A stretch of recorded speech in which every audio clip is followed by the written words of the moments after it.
ಓದಿನಲ್ಲಿ ಮಕ್ಕಳ ಗಮನಶಕ್ತಿ ಹೆಚ್ಚಿಸಲು ತುಂಬ ಅವಶ್ಯವಾದುದು ಒತ್ತಡವಿಲ್ಲದ ವಾತಾವರಣ.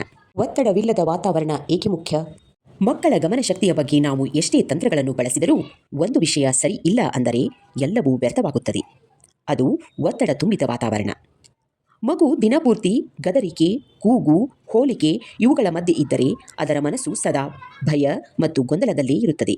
ಭಯದಲ್ಲಿರುವ ಮೆದುಳು ಕಲಿಯಲು ಸಾಧ್ಯವಾಗುವುದಿಲ್ಲ, ಗಮನಹರಿಸಲು ಸಾಧ್ಯವಾಗುವುದಿಲ್ಲ, ನೆನಪಿಟ್ಟುಕೊಳ್ಳಲು ಸಾಧ್ಯವಾಗುವುದಿಲ್ಲ. ಆದ್ದರಿಂದ ಕೂಗು, ಶೌಟಿಂಗ್ ಏಕೆ ಹಾನಿಕಾರಕ?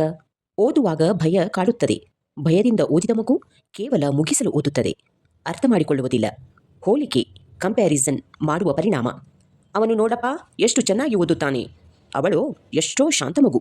ಈ ಮಾತುಗಳು ಮಗುವಿನ ಮನಸ್ಸಿನಲ್ಲಿ ಒಂದು ಪ್ರಶ್ನೆ ಹುಟ್ಟಿಸುತ್ತವೆ: ನಾನು ಸರಿಯಾಗಿಲ್ಲವೇ? ಇದು ಗಮನಶಕ್ತಿಯನ್ನು ಕಡಿಮೆ ಮಾಡುತ್ತದೆ, ಏಕೆಂದರೆ ಮಗು ಓದುವುದಕ್ಕಿಂತ ತನ್ನ ಬಗ್ಗೆ ಯೋಚಿಸುತ್ತದೆ. ನಿರಂತರ ಒತ್ತಡ, ಕಾನ್ಸ್ಟಂಟ್ ಪ್ರೆಷರ್. ಇನ್ನಷ್ಟು ಓದು, ಮಾರ್ಕ್ಸ್ ಬರಲೇಬೇಕು, ಇವತ್ತು ಮುಗಿಸಲೇಬೇಕು. ಈ ಒತ್ತಡದಿಂದ ಮಗು ಓದಿಗೆ ದೂರವಾಗುತ್ತದೆ. ಫೋಕಸ್, ಗಮನ ಮಾಡುವ ಶಕ್ತಿ ಕುಗ್ಗುತ್ತದೆ. ಇದಕ್ಕಾಗಿ ಪೋಷಕರು ಏನು ಮಾಡಬಹುದು?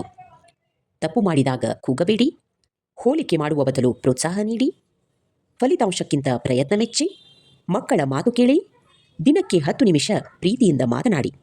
ಈ ಸಣ್ಣ ಬದಲಾವಣೆಗಳು ಮಕ್ಕಳ ಗಮನಶಕ್ತಿಯನ್ನು ಸ್ವಾಭಾವಿಕವಾಗಿ ಹೆಚ್ಚಿಸುತ್ತವೆ.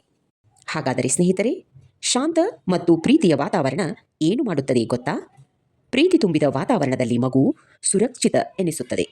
ತಪ್ಪು ಮಾಡಲು ಹೆದರುವುದಿಲ್ಲ, ಪ್ರಶ್ನೆ ಕೇಳಲು ಧೈರ್ಯ ಮಾಡುತ್ತದೆ, ಮನಸ್ಸು ಶಾಂತವಾಗುತ್ತದೆ.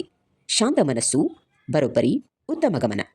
ಅದಕ್ಕಾಗಿಯೇ ನಾವು ಹೇಳುವುದು, ಶಾಂತ ಮತ್ತು ಪ್ರೀತಿಯ ವಾತಾವರಣ ಬರೋಬ್ಬರಿ ನೈಸರ್ಗಿಕ ಏಕಾಗ್ರತೆ. Calm and loving environment is equal to natural focus. ಶಾಂತಿ ಪ್ಲಸ್ ಪ್ರೀತಿ ಈಸ್ ಈಕ್ವಲ್ ಟು ಶಕ್ತಿ ತುಂಬಿದ ಮೆದುಳು. ಸ್ನೇಹಿತರೆ, ಮಕ್ಕಳ ಗಮನಶಕ್ತಿ ಒಂದು ದಿನದಲ್ಲಿ ಬರುವುದಿಲ್ಲ. ಅದು ತಾಳ್ಮೆ, ಪ್ರೀತಿ ಮತ್ತು ಸರಿಯಾದ ಮಾರ್ಗದರ್ಶನದಿಂದ ಬೆಳೆಯುತ್ತದೆ. ಒತ್ತಡ ಕಡಿಮೆ ಮಾಡಿದಷ್ಟು ಗಮನ ಹೆಚ್ಚು, ಭಯ ಕಡಿಮೆ ಮಾಡಿದಷ್ಟು ಕಲಿಕೆ ಹೆಚ್ಚು. ಈ ಮೇಲೆ ಹೇಳಿದ ಎಲ್ಲ ವಿಧಾನಗಳು ಒಟ್ಟಾಗಿ ಮಕ್ಕಳ ಗಮನಶಕ್ತಿಯನ್ನು ಹೆಚ್ಚಿಸಲು ಸಹಾಯವಾಗುತ್ತವೆ.